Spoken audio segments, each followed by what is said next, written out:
This is a pandemic of the unvaccinated. We must increase vaccinations among the unvaccinated with new vaccination requirements. It's not going to work. We have other countries with much higher rates of vaccination, and they're seeing record surges of COVID because that's what viruses do. Many of us are frustrated with the nearly 80 million Americans who are still not vaccinated. Their freedom. I want my freedom to live. Rest in peace, Wheezy. We are going to need the people to engage in age-old American tradition of simply saying, no, I'm not going to comply. Now, what are you going to do about it? It never stops. They want things to get worse because they want you to suffer so that they can grandstand on your suffering and push for even more control. They have criminalized freedom. They've made getting sick illegal. This isn't about COVID any more than the Patriot Act was about Al-Qaeda. It's about government asserting more control over your lives, your rights, your properties, and in this case, your bodily autonomy. It has a lot of vaccinated people alarmed because of the power grab that's involved. Enough is enough. We better change our tune and start resisting. Government makes up less than 1% of the population. If even 5 or 10% of Americans simply refuse to comply, all of this goes away. Absolutely, this is the hill worth dying on. We haven't given the statutory authority to any agency to do this kind of thing. There is no such thing as government power. There's only what we are willing to comply to.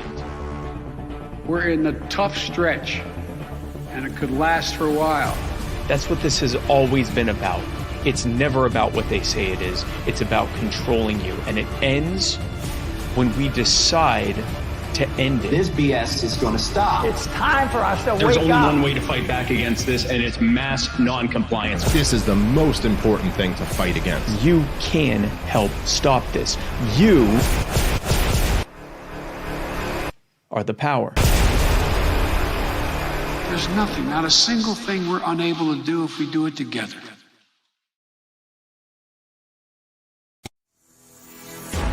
And I'm fucking livid that we are stuck in the timeline where Alex Jones is right. Kind of worse than a word. Oh no! Oh, okay, no. Why aren't the Amish afraid of COVID? Because they don't have TVs. As I said, democracy is a system that reinforces authoritarian ideals. I hope I don't get canceled. Talk to Steve. Being a victim of a tragedy doesn't make you an expert in public policy. I mean, AOC is a drama queen and she's full of shit. Remember, they lost the Afghan war 10 years ago. You brought a freaking guillotine. They said, you don't get to tell us no, we're the state health department, and I said, hell no. It wasn't making Christianity better, it was making rock worse. What the fuck do you have on your face, Olivia? You want to make the world a better place? Have some babies and raise them to not be stupid. I remember thinking, man, governments are not going to like this shit.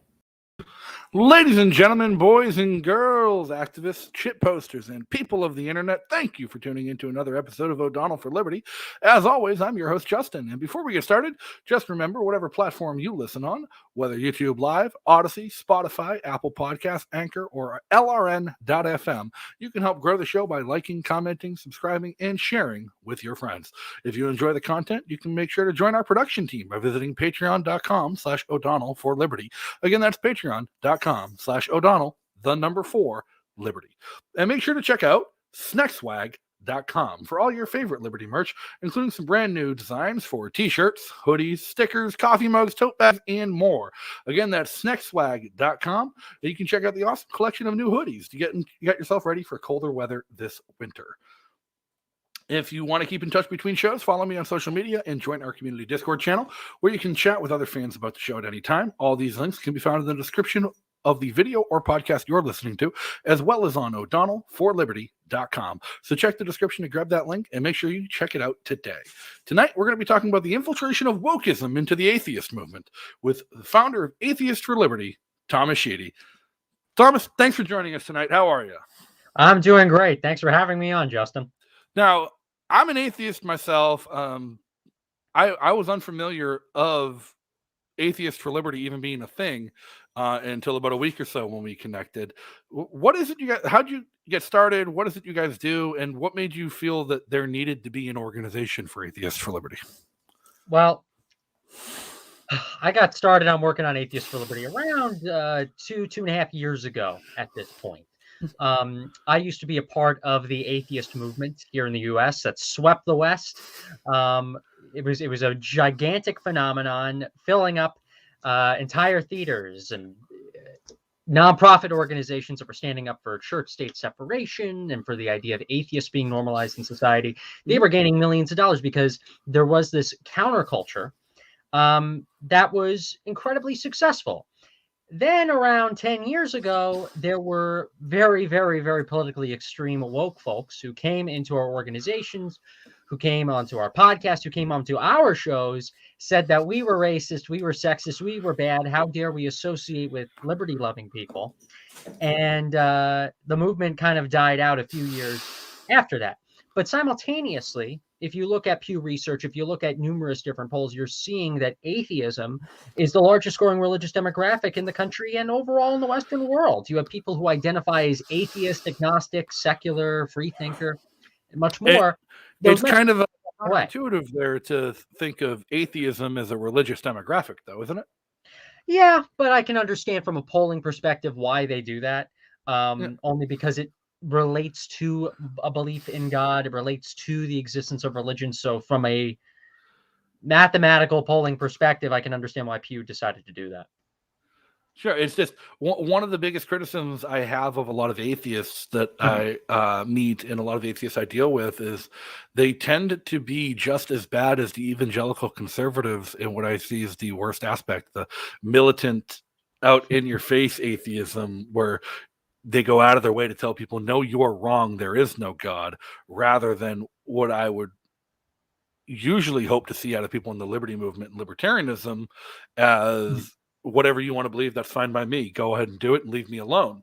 And so to me, looking at like the atheism as a movement seems almost antithetical to liberty, as far as if you're viewing liberty in the scope of individualism. And I say that as an atheist myself. Yeah, no, I completely understand that. What was so great when the atheist movement was really healthy and really large is that we had a lot of diversity of thought actually within the atheist community, right? You had people that were very firebrandy and militant in their tactics, but you also had people that were fairly laid back and diplomatic. We kind of had that unity for a very long time. And also when it comes to organizing people into groups, I understand that there is a bit of a contradiction there, but the problem is that as you know, you operate in politics. You know, there will be people that will say that any organized group of people is antithetical to individualism, but simultaneously human beings are animals. And so even in the name of individualism and in the name of liberty, sometimes like minds have to get together to fight for a common cause. Sure. It's just, to me, it always strikes me as odd when people won't brand it as a cause, but as a movement. And again, we're very much guilty. Like the liberty movement is the most self-collectivizing group of people, of individualists on the planet as a whole. It's like, we're the liberty movement, but nobody's a harsher judge of who's allowed to be in our clique than other people in the liberty movement. Yeah. So, but I feel like the wokeism and leftist politics has gone hand in hand with the rejection of cultural conservatism in religion for going on a generation. It's not even anything new to me with atheism, and especially people coming to atheism from an academic approach through academics and modern academia, whereas like that wokeism and the leftist politics is just hand in hand with the militant atheism as a rejection of Christian conservatism. I would concur to a degree, right? The some of the most militant minds of those that ended up actually destroying the atheist movement happened to be fellow atheists themselves, who are not fans of conservative Christianity whatsoever. My problem is that for many years we were able to see, though, a healthy atheist community and a healthy atheist movement that was not woke at all, but that was still also not Christian. That homogeny and that movement unity was able to actually exist. And I would argue that the rise of wokeism that you saw in the West, that has corroded all of our institutions, religious and secular alike, that is plaguing literally everything. I would argue that most of that is not maybe due to a rejection of Christianity. Actually, I would actually state that is mostly due to administrative decision making from years ago. The moment you let in a virus, it spreads, and sometimes you just can't get rid of it. And I saw it myself back when I was in that movement. We were one of the first movements that wokeism infiltrated back in the early 2010s, before really people really didn't know what that this social justice stuff was back in the day. But we got the brunt of it early on. Yeah, it does seem to me like a lot of the secular groups out there are decidedly leftist. I remember in 2018 in New Orleans at the Libertarian National Convention, I was part of a group of people that helped form together the first secular caucus of the Libertarian Party, which honestly blew my mind. There had never been one before, given their mass prevalence of secularists in the party and how separation of church and state has always been a libertarian principle. That's one of the key areas where we disagreed with on the right. Right. But a group, Secular Coalition for America, had come to the convention. They wanted Libertarian Party support and endorsement for a resolution for a lot of their ideas and proposals. And we ended up getting together with them, forming a caucus, and found a bunch of people who are willing to do so and say, yes, we would support libertarians, officially endorsing a secular message for separation of church and state. And they put us on their mailing list. And then for 2 years, I was bombarded with, we must stop Trump at all costs. It doesn't matter. Like, they cared about nothing else but stopping Trump. Don't you hate that? Yeah. This was my problem. The atheist movement for many, many years, when new atheism was at its prime, when Richard Dawkins, Sam Harris, Christopher Hitchens, and Daniel Dennett were all alive, the marketing was, yes, we might be a majority liberal movement in terms of our demographics and population, but if you were conservative or if you were a libertarian, you're actually welcome into the movement. The problem is once the movement fell to wokeness, then partisanship, leftist partisanship, started creeping in, where you couldn't really see the difference with some of these 501c3s and 501c4s between secular, neutral, separation between church and state, atheist normalcy messaging, and Democratic Party messaging, leftist messaging. And if you're trying to normalize the idea that Americans of all backgrounds and from various parts of the country can be secular, can be atheist, it's really not that good when you're sounding just like, your typical social justice activist on a Tumblr forum. And I'm not saying that you have to be partisan and support the other side either, but the atheist movement really failed libertarians and conservatives at the end of the day once social justice took over.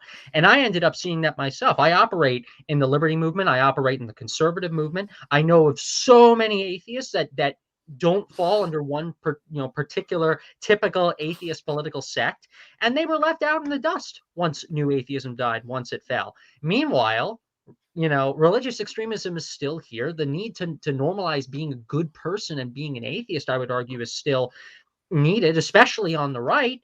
But where are these efforts going? If these multi-million-dollar organizations are not going to do anything, then who's going to do anything? And that's why I found it to be so important to create and build up Atheists for Liberty in these recent years. Well, one of the things you touched on there, the need, highlighting the need to be a good person, I think that really comes down to the crux of where libertarians and conservatives end up having a problem with atheism.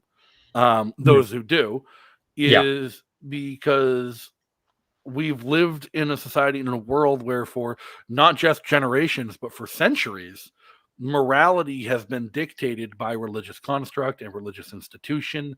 And there's always been the foundation of a moral principle set in orders from a higher being in a religious context. And when you say be a good person, what you're inherently saying is to be moral and to be right and to be good. What determines what is good and what is moral if you don't have a religious framework to do so? Right. So you could search up that question any day on Google, on Reddit, on any search form, and you can have some atheists say, well, if we look at chimpanzees and if we look at certain animals and creatures, you could see them being moral without having a supernatural belief in something. Others would say that you can look at various societies that have been able to function without a Judeo-Christian belief. But overall, I understand the need for this discussion because for so many years, religion was the governing structure behind how people thought they get their morality. And that's why I mentioned it in this casual context earlier, because that question is still being asked.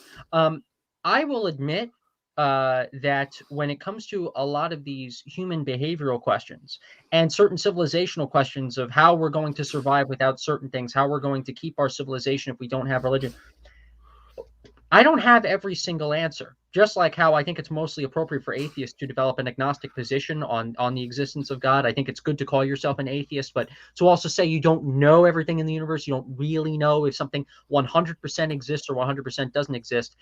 I would argue that I operate through reality. And when I look at political polls and metrics and religious demographic polls and everything, I know that the old way of thinking when it comes to solving these questions is sadly not going to come back.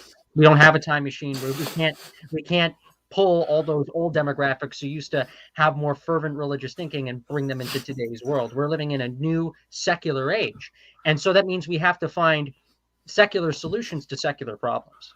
Well, I think the biggest problem there is your average person isn't a philosopher. Your average person isn't even educated in moral philosophy. Yeah. Your average person hasn't taken an ethics course since their freshman year in high school, in college as a gen ed, and they don't have a foundation to think about these things. So when you bring it up, it's all they know, and Yes. you're challenging what they know. So it's hard to make that argument without them having an argument in the context. I think that's maybe why you see the left and libertarians be more keen to adopt atheism as a practice and as a belief set than the right, because as Pew and other people who do these demographic research polls will show, the distribution of political ideologies very closely matches the distribution of higher education degrees, and people who are trained and educated to think logically and process new information and to seek new information rather than to rely on tradition and culture.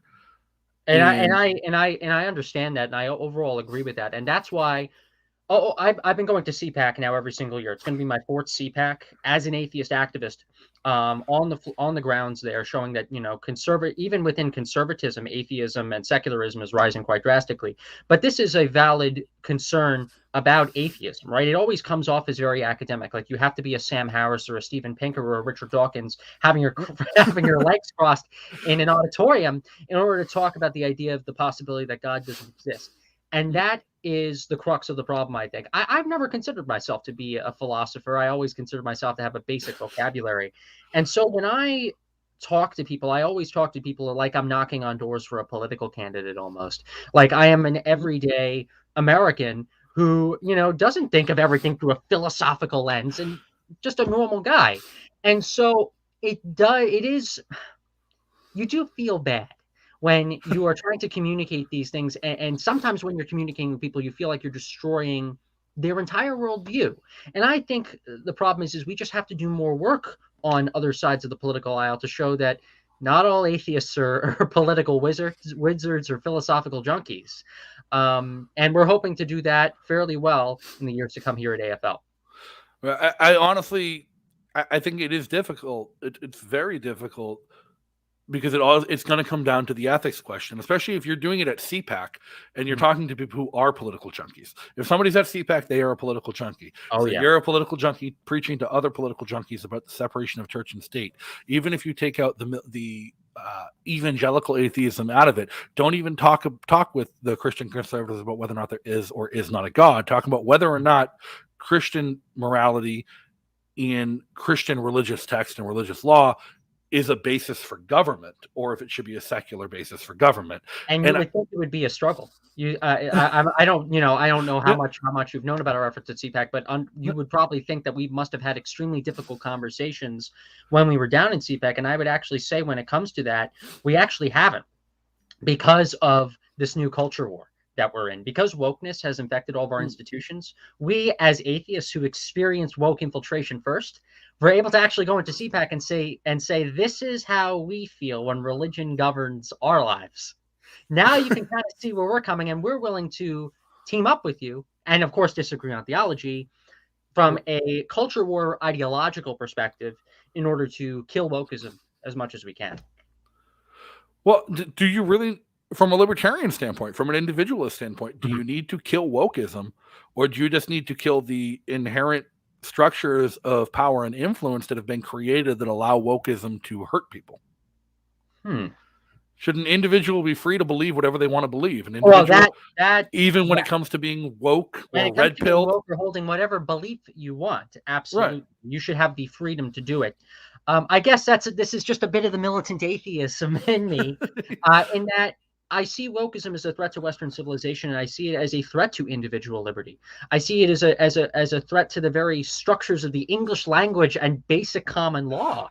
And in that sense, from a cultural perspective, I want to oppose it as much as possible. I want to oppose any dogma that comes to my doorstep as much as possible. But at the end of the day, the First Amendment is what's most important in a free society that is the United States. Sure. So Robert Daniel in chat, he says wokeism is not the cause, it is a symptom. And I think that's where I kind of fall on this. Because it has blown my mind, and I've come to the realization in the past few years, woke and red pilled. While people on the right use red pill to describe something positively as being awake to seeing the inherent issues in the system and not believing the lies you're told, and they use woke as a derogatory term for people on the left, but people on the left use woke as a positive term to talk about seeing through the lies in the system that it means the same damn thing to different groups. And just like how I guess based is for the right. Yeah. Right. And goes back to one of the things you say it's a threat to is the English language. How can something be a threat to the English language if language by its very nature evolves? And me in New Hampshire and somebody in Los Angeles are going to have two very different English languages. We can communicate with each other just fine usually, but the cultural parlances and idiomatic sayings, things evolve over time, and language is one of the most fluid and evolutionary things that we've ever seen. It's going to get so fluid that normal human beings, no matter what generation they're raised in, won't be able to properly understand them. That's my one problem. If we can't even agree on basic concepts of sex, of gender, of how we should be able to govern ourselves in a basic apolitical way, of course, with having political disagreements on the side and on television as well, then that is where the whole possibility of doomsday comes into fruition. And that is my big problem. When you have woke people that can't even come to a basic consensus with ordinary people left and right about these issues, it does make me worry about the future of civilization. Or should it be right, though? I hope you're right. Well, I mean, I guess the distinct notion here is that I'm approaching this as an anarchist myself, where I don't believe in the notion of a government or a hierarchical system where there are power structures where people can rule over each other or be required to rule over each other, and that all interactions should be voluntary. And I feel like even you're coming at it from a minarchist perspective, still recognizing the need for law and order and the minimal state. And as long as I'm fine with the idea of woke, just like how I said earlier, I'm in favor of the First Amendment. If woke people still want to exist and continue to still hold their beliefs, that is fine. My only issue, and this is my exact issue with religion impacting government and why I want a strict separation between church and state, is that even though one could be in favor of not having these hierarchical system impede on people's lives, at the moment these systems do exist. And I would rather have a system that at least would continue to operate and not harm people as much than continue to operate, harm a lot of people, and make it where people can't use that system for the benefit of other people. If all the woke people in the U.S. went to Seattle, boarded themselves off in Chaz and Chop, and said, "All right, we're going to do our own thing. Bye, guys," I'd actually be somewhat in favor of that. So you're in favor of secession? The Balkanization of North America is that's what I love right here. I just got boxed into a corner, but it makes sense. If that was the logical conclusion of what woke people wanted, we're going to get away from all these bigots and cisgender, racist, evil types, and we're going to form our own society, I can understand that. But they want to make sure that society is as brutal and is as controlling and is as dogmatic to you and to your family. Robert Daniels going off in chat. Definitions must be stable and universal. Changes in language based on logic are fine if they are the product of sober thinking. Most linguistic change today is not. Robert is an educator. He's definitely coming at this. Answer, Robert. Robert is definitely coming at this from an educator's perspective, and I respect the hell out of that, because as I want to realize and break things down, I think language changes dramatically over time. I think the issue you're having, and that Robert is recognizing the problem, is that it's changing faster now than it ever has before. We do see Shakespeare used to be taught in elementary school, and kids would read Shakespeare. Now it's a collegiate level reading assignment because the language is different. It's still written in English, but English language has shifted so far in the past 100 years that it is not the same English people speak at home. It's not the same English people grow up learning to speak. I think it's a product of the technology of the world we live in, where we live in the mass information age. Everybody has the complete and total sum of human knowledge at their fingertips with every smart device, where we're seeing changes happen faster. We're seeing changes spread faster. And I actually don't think that's a bad thing. It's a different thing, but on its face, it's not bad. Yeah. And I think focusing on the change in language, like we're seeing an evolution in language where non-gendered pronouns are becoming more acceptable, even in business and marketing, in email marketing and search engine optimization are prioritizing it as just market functions and market responses based on what consumers want. Right. The English language is adapting a hell of a lot faster than any other language. And I just think that's because of how widespread it is. English speakers all over the globe. Everyone in China learns English in elementary school. Everyone in Europe learns English as a second language. It is the global language at this point. It's going to be the first and fastest to evolve. But at the same time, you see Spanish and you see Americans woke left trying to forcibly alter Spanish, and that language is resistant to the kind of alteration they're trying to force on it, and that culture is resistant to it, even in the information age. And I think that has a lot to do with their culture. It's and a lot of it has to do with the religious conservative culture of Hispanic countries being resistant to and embracing a gendered language. Yes. Whereas I think that's absolutely true. And the way the Spanish language is structured, it's also very gendered.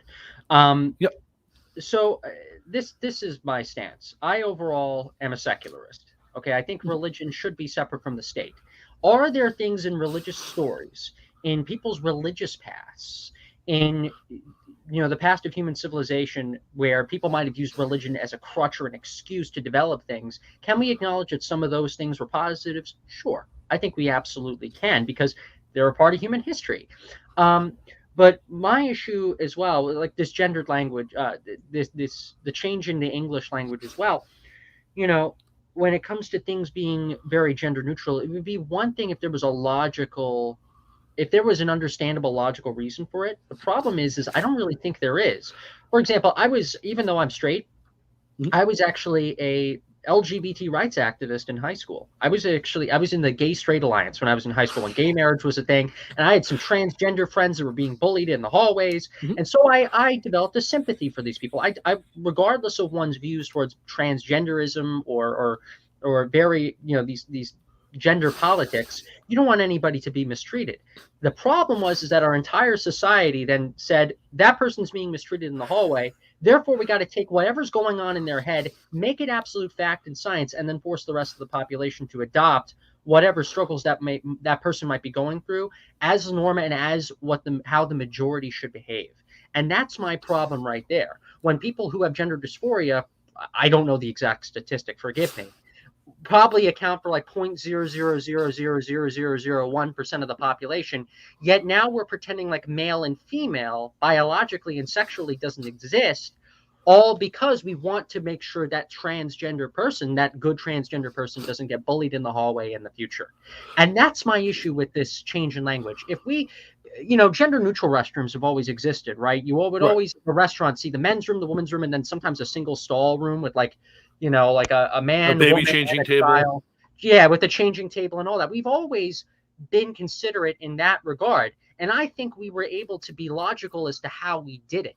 Now, because things have gone so woke, so politicized, so crazy, under extreme amount of time, I think this rapid change in the English language is going to come down for the worst. I used to think that, the people that now have their views in the present are better than the people in the past, right? And I, like, for example, I hold the view that slavery is a bad thing, and that we have better views on how to treat people now, regardless of race, than the slave owners did back then.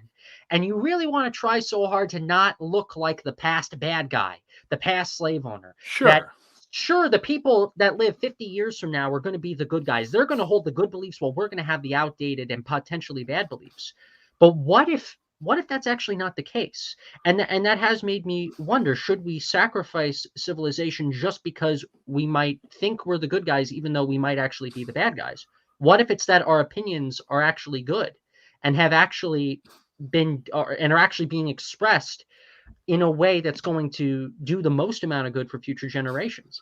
So with that explanation, I don't think your problem is actually language. I think your problem is culture and not language. Yes, I use language as an example. But yeah.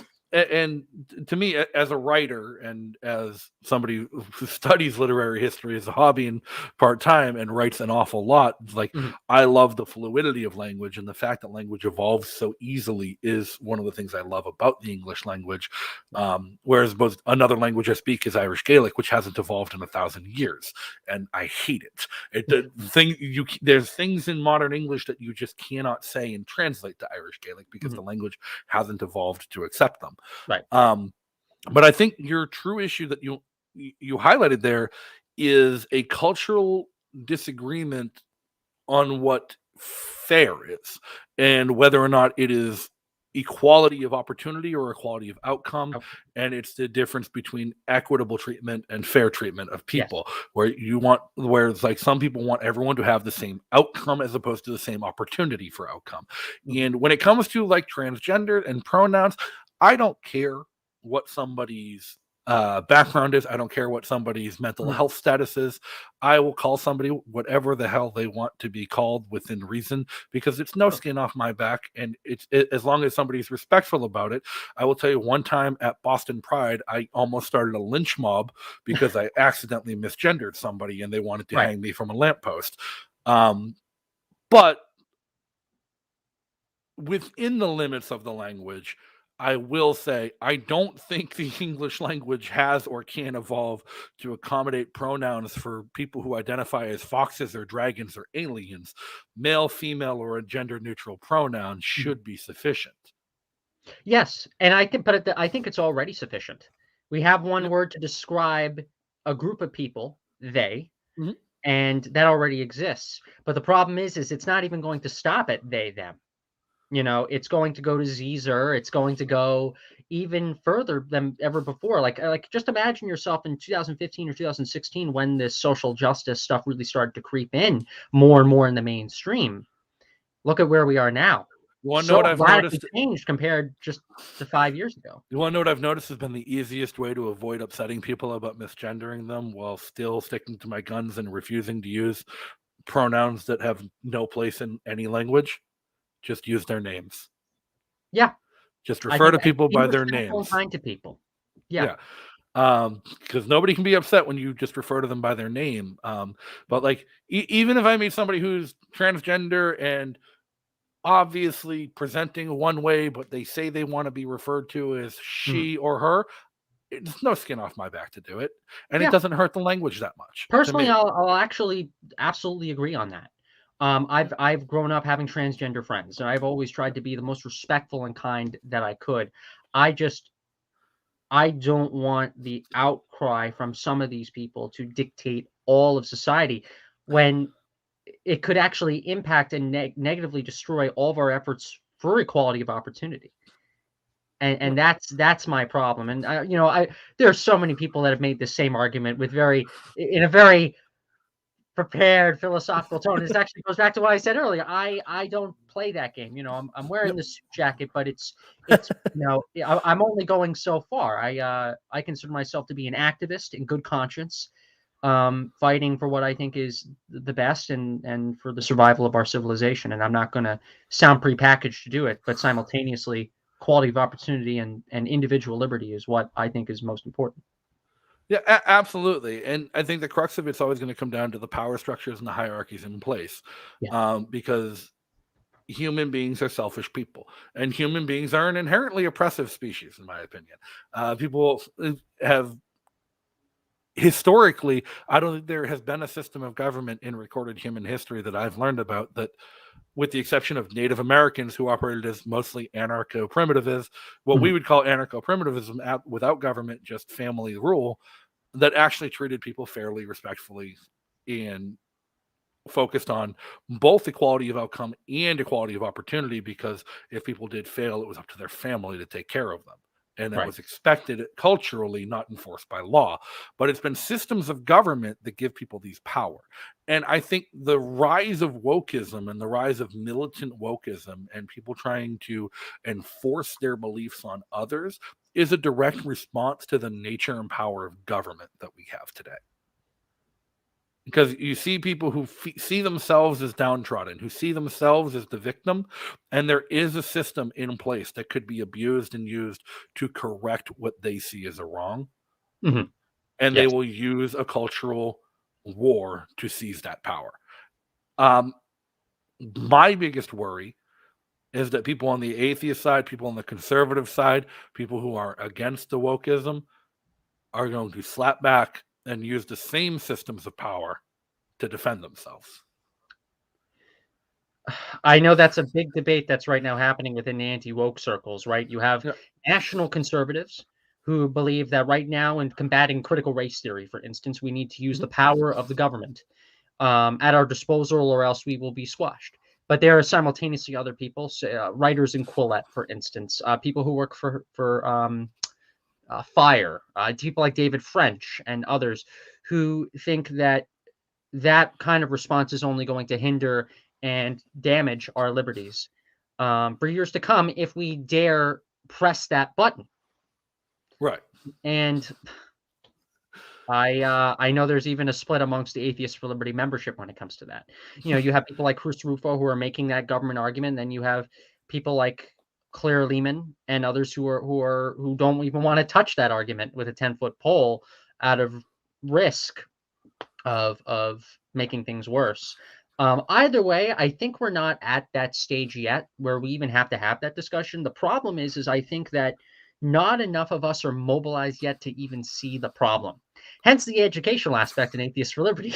Well, from Atheists for Liberty, maybe not, and maybe not of the greater context, but from the whole combating wokeism, it's not just an Atheist for Liberty problem. It's it is a cultural problem that's across the board for conservatives, libertarians, atheists, monotheists, polytheists. There's a Norse group here in Manchester, New Hampshire, that we have a Norse pagan church. Like, they are the opposite of woke, and they hate the woke people in Manchester, New Hampshire. But that is a across the board problem. And you brought it up, CRT. It is being fought. It is in the forefront of the political debate we're having today, whether or not to use government to enforce wokeism or whether or not to use government to fight wokeism. And a lot of it is centering around hyperbole and misunderstanding and bills that are being mislabeled and misrepresented in public accolades that don't accomplish what people think they're going to do, but it's all rhetoric. We passed an anti-CRT bill here in New Hampshire that doesn't touch CRT. All the rhetoric about it was about critical race theory, but the actual bill has nothing to do with critical race theory. Right. And we are seeing people who are more than willing to use the powers and hierarchies of systemic oppression within government to protect their view of what culture should be. And I think that's just as bad as wokeism trying to use it to enforce, the wokes trying to use it to enforce leftist propaganda. Oh, I understand that completely, and I see it as a problem. I think it's also important that in many cases we try our best to have the moral high ground, or to be as ethical as possible when we claim that we're fighting for certain good morals and values and principles. My problem, for instance, too, especially when our conversations about the decline of organized religion, is I have seen some atheists lie when they've gotten into libertarianism and conservatism, and they call themselves Christians, even though they're not. Which I view as something that's disrespectful to Christians. If you are a Christian, right, at least according to Christianity itself, you have to believe in a literal Yahweh, a literal God, that Jesus is the Son of God, and that there is a Holy Spirit or Holy Ghost, and that there are differences in some of the specific things you have to do depending on the sex, but that's really at the core. And so if you're an atheist and you're just calling yourself a Christian in order to slide by and face less trouble when you're going into certain spaces, I view that as a problem. And I view it as choosing a different kind of gun. One gun is, okay, concede your rationality as an atheist to wokeism, and then this Christian atheism or cultural Christianity as concede to religion and lie to your fellow Americans and claim to be something that you're not. And I hate that. I absolutely hate that. There's no reason why I can't work with Christians on certain things yet still be true to who I am. And I feel like we are going against our principles. We're going against who we are. We're going against the very fight that we engaged in for 10 years across the West. What, just to oppose SJWs? That's not a train I'm willing to get on board with. Yeah. Well, I mean, with the organization you founded, you have a vehicle to do something. You have a vehicle to do your outreach. You have your vehicle to do your education. But I feel like there are so many possible roads in front of you, given the position you've put yourself in. Like, what is like the focus of your outreach and your education? Like, what do you think is the best path forward to growing Atheists for Liberty to help liberty? And is it reaching out to atheists to tell them about libertarianism? Is it reaching out to Christians to convert them to atheism? Is it just fighting the woke movement within the already existing atheist movement? Like, pretty much everything you just mentioned. Right, because we're trying to assemble a loose coalition of people. We have people that are strictly involved in the liberty movement itself and are gold libertarians and or anarchists and will not call themselves anything else. We have people who are Republicans and conservatives in the conservative movement. We have even anti-woke liberals, Bill Maher types, Sam Harris types, who might be Democrats, but they're not on board with wokeism and they still consider themselves to be liberal thinkers or people who support liberal or secular values or whatever they like to call it. We're trying to get all these different types of atheists together in one space, and we're trying to do them in different ways. One of the things that we got kicked off doing are conference exhibitions. So whenever you go to Freedom Fest or CPAC or various different liberty conferences, sometimes you'll find the Atheists for Liberty booth. And we try to give away different types of merch and items and educate people on what we're doing internally. What we're doing internally is we're trying to foster a community, something that the atheist community has been criticized on for years and years and years. Oh, you guys are fighting against religion. Well, what are you replacing religion with? So we have a lot of online programs that we're doing. If you sign up at atheistforliberty.org for a membership, it's $1 a month, $12 a year for just the basic membership. And we got different membership packages and benefits listed on the side on our website. You get access to our game nights, trivia nights. We have a streaming series on our Atheist for Liberty YouTube channel where we're trying to interview various people in culture and politics and solve some of these very questions that we've been asking. And then one of the things we really want to do, that one of the things that the atheist organizations in the past were very successful in doing, is eventually defending people's actual rights beyond just educating people. Getting involved in the courts to a degree, defending people's civil rights if they're in trouble. There's something big that we are about to come out with in a week and a half to 2 weeks from now. I'm not even at liberty to state myself, but it's something that really does put the liberty in Atheists for Liberty to the test in advocating for individual liberty. So we're trying to do what we can to have massive amounts of expansion with listening to our growing membership as much as possible. We have volunteer committees that are launching and a lot of other stuff. The 5 key principles that we stand for at AFL is individual liberty. We want to promote a free exchange of ideas. We support and defend the Constitution, which we think is the greatest document written in the history of mankind. We want to uphold religious freedom because even though we might not agree with religion or some of us might not like religion, we understand the need for the First Amendment. And we want to defend secular government because just like we don't want the state getting involved in the church, we don't want the church getting involved in the state. So one of the things you touched on there, you'd mentioned people ask, like, if you're eliminating God, what are you replacing him with? When you're eliminating religion, what are you replacing him with? That, I think, that's a very, very important question to ask because religion has been so critical and central to the evolution of humanity, and especially the evolution of human culture and Western culture in the past 1,000 years. There's a rapper out there called Hobson. He has a series of rap songs he published called The Ill Mind of Hobson. And he was at one point very religious, and he wrote a song, I think Ill Mind of Hobson 7 or whatever it is, where it's his breakup song with God. And it's him saying, I'm done. Like, it doesn't make sense to me anymore. I'm going away. And at one point he asked, what if Jesus really was a facade? That would mean the government's God. And that's my big fear. Like, even as an atheist myself, that what are you replacing that with? What are you replacing the backbone of the culture you're trying to change? What are you replacing that backbone with? And the next big thing in line, if we do convert everyone to be an atheist, the next big power structure in line that's there, that has a record of caring for people and passing down ordinances and laws and commandments, is the government. Yeah. And how could that make things worse? Yeah. We've seen over time the government has done nothing wrong. I think one of the things that religion ended up getting right was a sense of local community, right? That if you have, if you are in poverty and you need food, you can go to the local church. Well, let's replace churches with community centers once people stop going to church as much. Need for, community outreach, especially if you're in a place that is a little hazardous or dangerous. Well, neighborhood watch groups have been very helpful in that regard. We have to find a way to be able to transfer those good elements that religious institutions had into secular versions of it. And I think we're doing that at an okay level, but we have to, but the wokeness is definitely impeding our progress in that regard. So we have to continue to grow. We have to continue to grow in that category. And just because also, let's pretend religious affiliation dies down way, way, way even more, to where one day in the US, religious belief only accounts for 5% of Americans. Problems in politics, problems in our culture, problems within government are still going to persist. Just because religious dogmatism is out of the public square doesn't mean that human civilization won't have problems at the end of the day. Hence the problems with wokeism. Hence every other debate on every other issue in public policy to this day. In the same token, if you're reducing the prevalence of religious ideology within the country, all you're really doing is creating a new minority to be oppressed.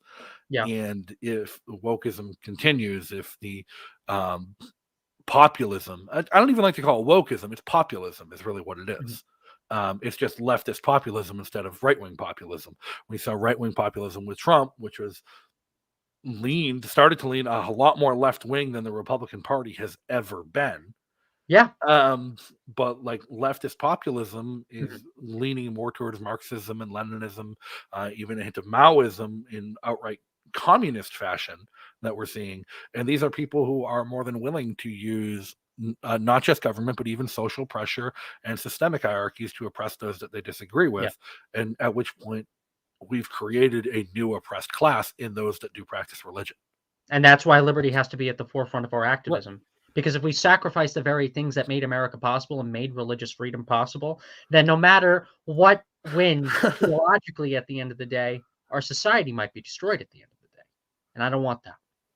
Right. Well, I mean, unless if it takes destroying society to lead to the balkanization of North America and seceding into 50 smaller countries, I'd be on board with New Hampshire surviving that, but myself. But hey, that's one of the things I pointed out is here in New Hampshire, we have actually, I think the last study I saw, New Hampshire has one of the highest rates per capita of non-religious practice in the country. Yeah. Second only to Vermont, I think. Sure. But it's one of the freest states.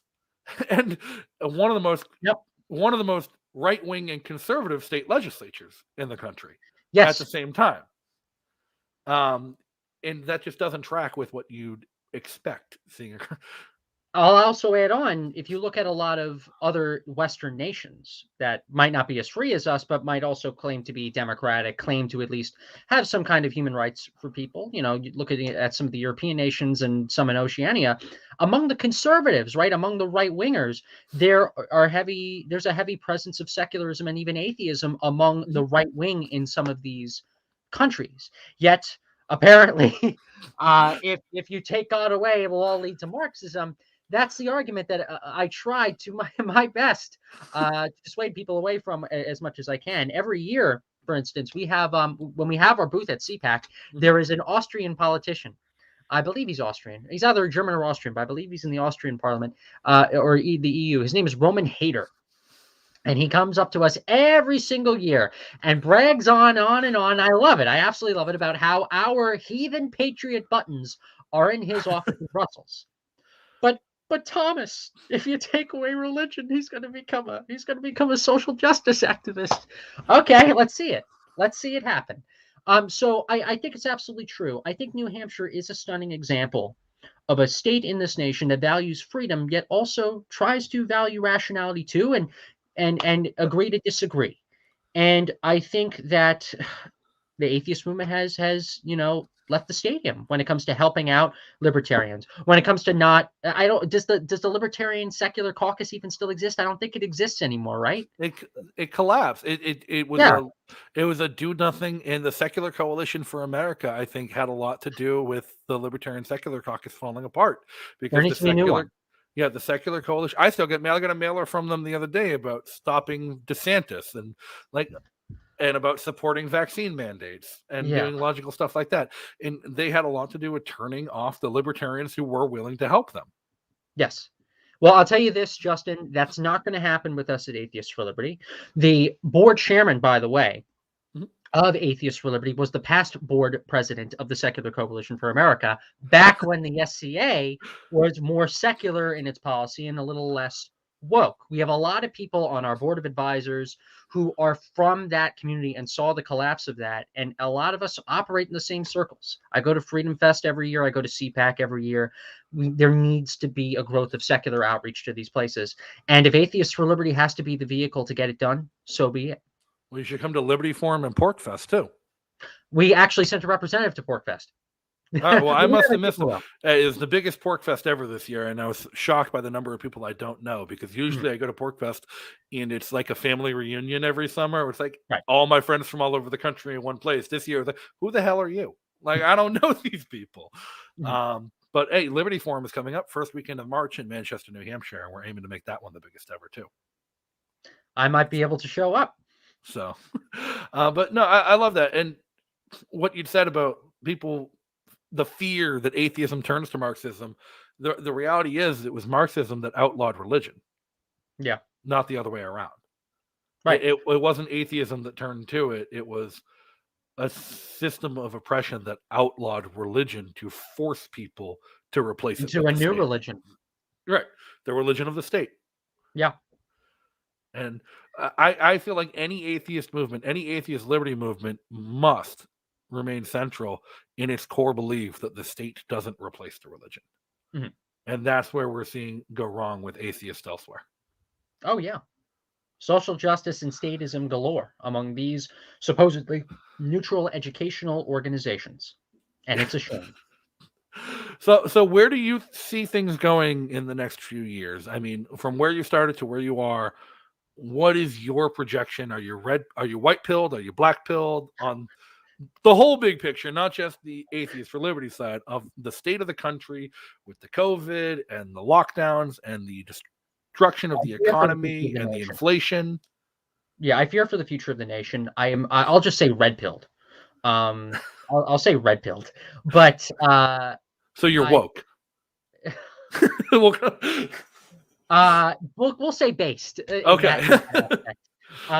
I am based, but I just seeing how rapidly things went from 2015 campus madness and culture war tours on college campuses to now social justice becoming public policy here in this country and throughout all 50 states is something that is very concerning. How rapidly this has spread. I don't know what is going to happen. I'm not going to give a perfect lovey-dovey ending of everything is going to be okay. This is why it's important for us to fight. It's why it's important for us to get on board with organizations that are willing to do the work to try to change people's minds and to try to get more people on board and fighting for certain initiatives via certain programs. Because I tell this to my religious friends all the time. As an atheist, I only live once. Might as well go down fighting for what is right. Well, I triggered a bunch of people yesterday when I came up with the line. I said, too many people are willing to die for what they believe in, but nobody's willing to fight for it. Yeah. It's like everybody has a hill that they're willing to die on, but nobody's willing to actually do what's necessary to make a change to see that they don't have to. And it annoys me all the time. Look, AFL is doing fairly well. We're growing. Our membership, we're gaining membership. We're coming out with a bunch of programs. Our volunteer committees are doing good. But we still don't have the budget that a lot of these woke atheist organizations have because they acquired that money from when the movement was healthy. We have to get grassroots support and help in order to do what we are doing. And so when I see people making excuses saying that they can't help, they can't put the effort in. Yes, you can. We can just decide on how you can do that. Right now, there's no time for any of us to sit on the sidelines. The time to fight is now. More than ever. Well, time to fight is 6 months ago, but now is a good time to pick up the slack. Yeah. I'm willing to forgive, but just get your ass up here.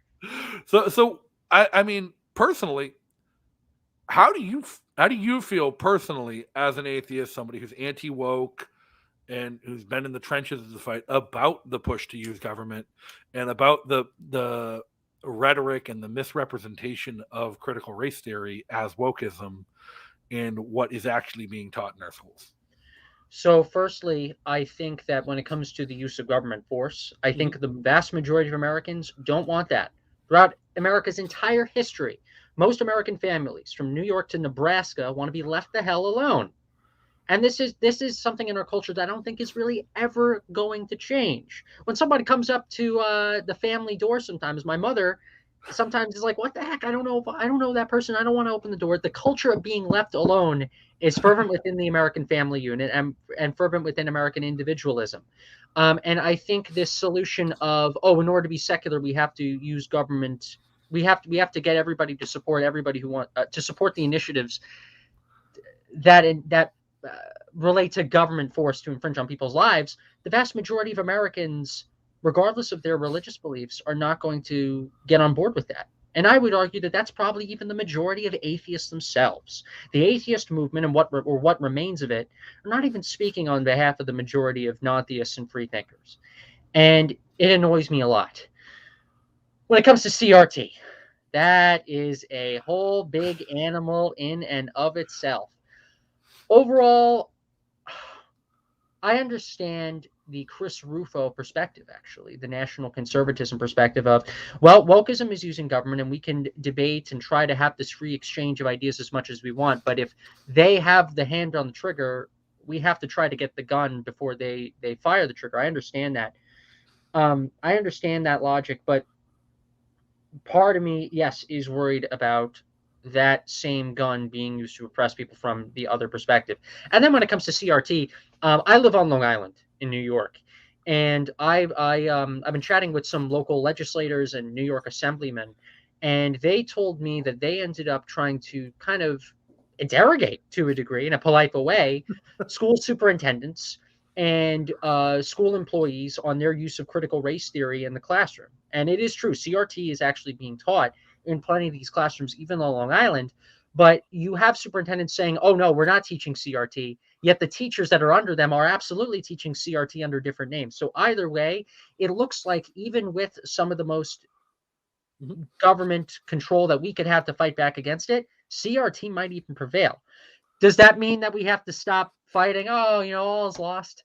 Yeah, go sit in a corner and do nothing until you die. No, but so I myself have to tangle. I think I have a little bit of a controversial opinion on it, at least with libertarians, atheists, and conservatives. Is like, I don't necessarily think CRT is a bad thing.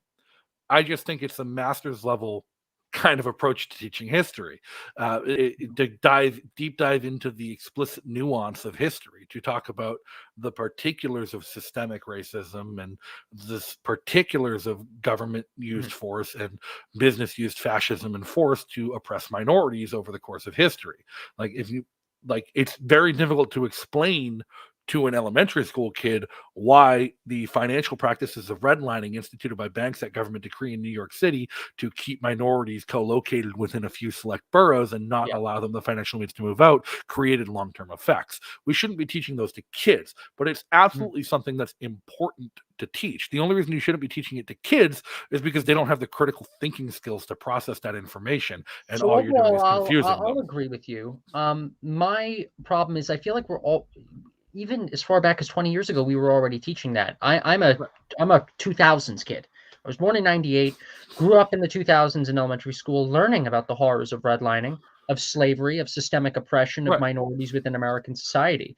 And the problem with a lot of these woke, radically feminist BLM activists who are pushing for CRT is they're making it sound like all they are doing is teaching, the history of systemic oppression within the United States against minorities, when what they're doing is stating that this is not only the past, but this is all in the present. And you have to apologize for your whiteness. You have to apologize for your skin color, and you are carrying, the oppression of your ancestors, who you don't even know at all.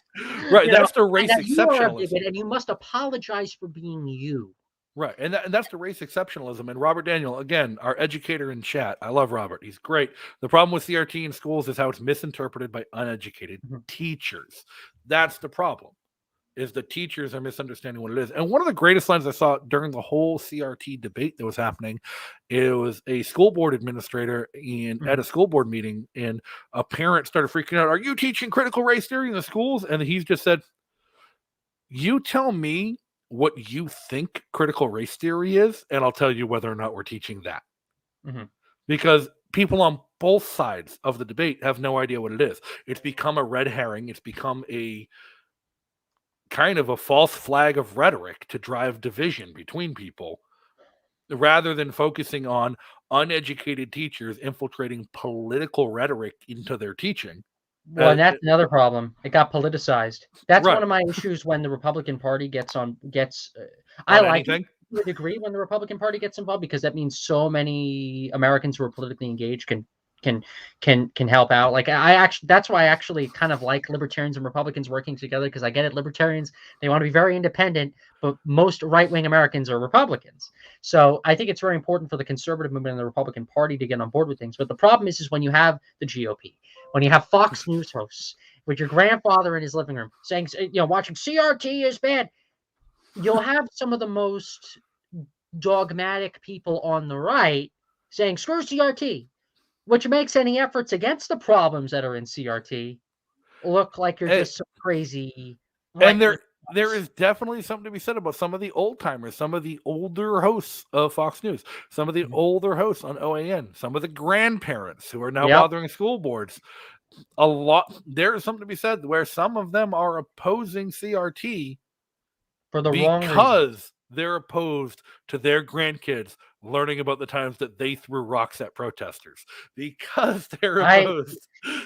It's not a majority, but there are those with that generation, and I think it not the entire generation, but with that line of thinking, as it makes the right look bad.